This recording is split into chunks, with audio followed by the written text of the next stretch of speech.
Alright, so I had one of my friends ask me about dog daycares. Do I recommend them? And, if they do use a dog daycare, what should they look for? So, this video is for them, but also for other people who are... Ooh, I need a shower. Sorry, it's been a long day. I've been working in the yard. Anyways, it's for my friend, but also people who are curious about dog daycares in general. Now, I've worked at a few. I've worked at good ones, and I've worked at bad ones. I'm not going to name names, but one of the worst, we would get like roughly 120 dogs on average per day, and we had maybe 6 members of staff total. So it was horrible. They didn't train properly, didn't train staff properly. So there was frequent fights, there was problems with medications getting mixed up. There's a reason I quit. And honestly, I didn't quit with 2-week notice. I just didn't show up one day. There's a reason. But, that taught me a lot about what to look for. So, right there I mentioned one of the big things is ratio of dog to staff.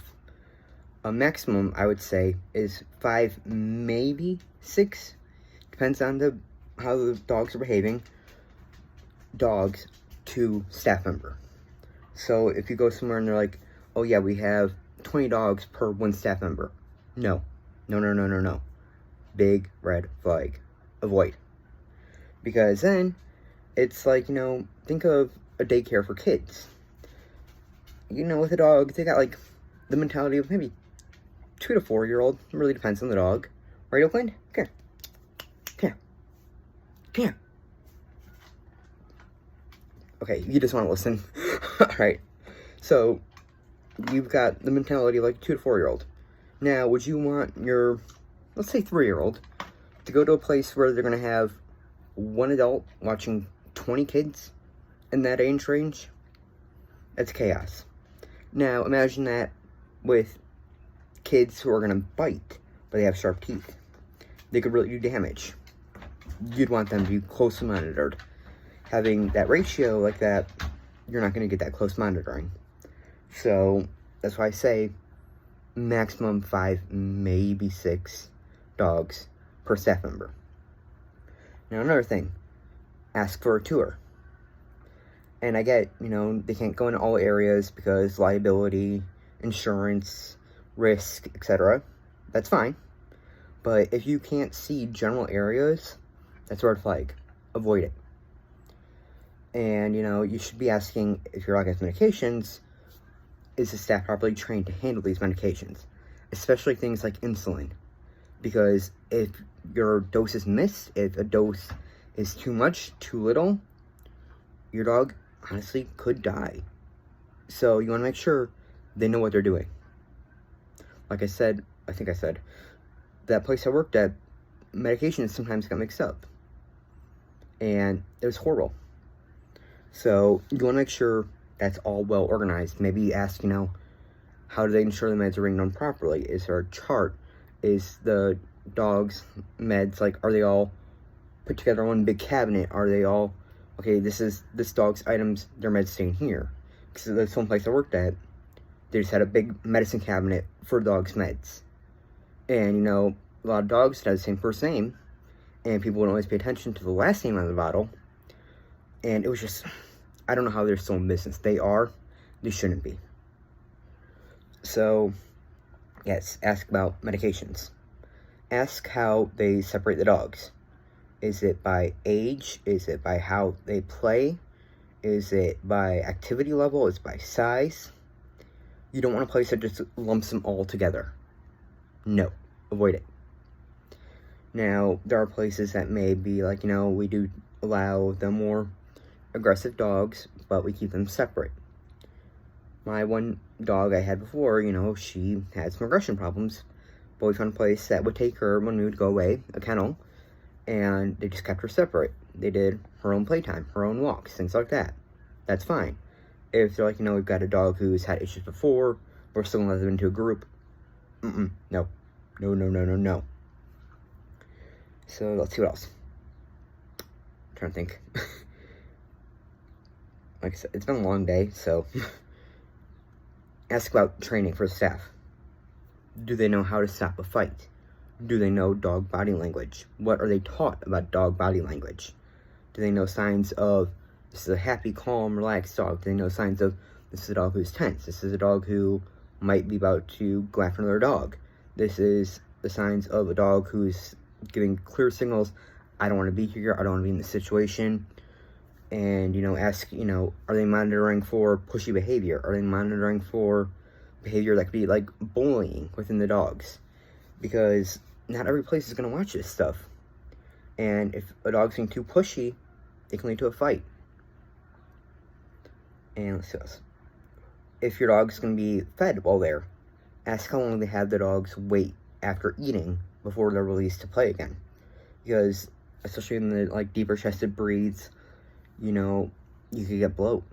Your dog could get very injured and sick, possibly die, if they're not being, we're going to have you wait 45 minutes, an hour after you eat before we let you play again. Ask how long how long they rotate their dogs out. Because your dog should be playing 10 hours a day. They should be having some time in a kennel, in a crate, in a quiet area, whatever, to relax for a while. Like right now, Oakland's in his crate behind me, well, in front of me, behind the camera, relaxing. He's not up and active 12 hours a day. He has time to rest. You should be asking, do you have references? Talk to people you know. Have you used this place? What do you think of this place? Has your dog had any problems while they've been at this place? Check reviews online. See, okay, have they had major issues with fights? Have they had major issues with, disease outbreaks, parasites, etc.? Because, you never know for sure how well they're cleaning, how often they're cleaning. They should be cleaning multiple times a day with very strong chemicals. Not enough to, injure the dogs, but strong enough to kill diseases, parasites, etc. Because, you can get shots, you can give them flea and tick meds, etc. You can do all this stuff, but things can still happen. Just like, you can get a flu shot, you can get a COVID shot, but you can still get sick. Your dogs can get vaccines, but they can still get sick. So you want to be making sure they're watching this stuff. And let's see what else. I have a whole list of things on my phone, and my mind's just blanking right now. Alright, let's talk about the good and bad of daycare. Your dog's getting energy out. You've got somewhere to go. They're being watched. They've got time to play, interact with their dog, socialize. But you also got the fact that they could be learning bad behaviors. They could be not monitored closely enough. So, like I said before, got pushy dogs or something, they could end up in a fight. You risk the fact that, there could still be disease spread around, because like I said, things can still happen. Even with their shots and vaccines and meds and all that current, things can still happen. So, it's kind of a do it at your own risk type thing. And at night, another thing, where do they keep the dogs? You should make sure that these are secure kennel areas. Because, again, that one place I worked that was terrible, this one night, we had overbooked. Then they didn't tell the families of the dogs, unfortunately, so they thought the dogs had to have I think the kennels were usually 5 feet by 3 feet.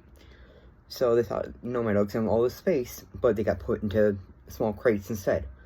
And we had this group of 3 husky brothers that they put into a room for the night because there was no space. And they had these 2 little whippets they put into a hallway next to the room. Because, again, there was no space. They had overbooked, didn't tell people, which is completely irresponsible. Well, thankfully Steph was still there when this happened. The huskies got the door open because it was one of those, flat doorknobs. Literally just jump up, paw gets on it just right, pushes open.